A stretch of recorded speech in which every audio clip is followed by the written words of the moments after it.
Real or fake gemstone? I've got a quick 5-step checklist you can do at home without wrecking your jewelry. Step 1. The look test. I hold it under bright light and a phone flashlight. Natural stones usually have tiny birthmarks, wispy inclusions, mineral specks, growth lines. Glass or plastic fakes often show round bubbles or look a little too perfectly clean.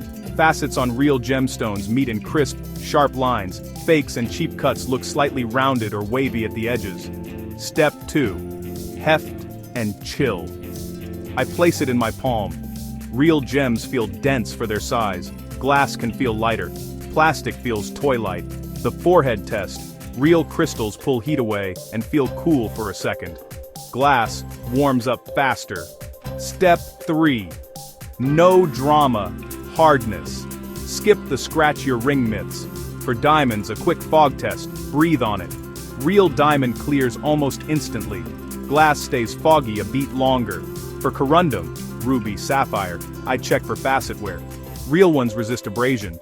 Glass shows dull, rounded facet edges and windowy scratches. If I own a loose pebble, I'll gently try to scratch a piece of common glass, never the gem itself.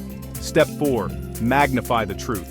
I grab a $10 jeweler's loupe or my phone macro. Look for crisp facet junctions, natural inclusions, spherical bubbles. Look for doubling in stones like zircon or calcite, doubled facet edges. Synthetic rubies often show curved growth lines. Naturals show straight or angular zoning. Step 5. Light games. Under UV light, some stones glow. Diamonds can fluoresce blue. Some fake emeralds glow strangely. Reading test for transparent gems. Place text under the stone.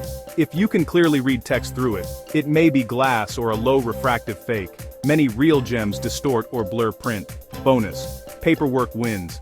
If it's valuable, get a grading report from a reputable lab or a certified gemologist. Use the checklist, stack the clues, and you'll spot the fakes like a pro. Happy hunting.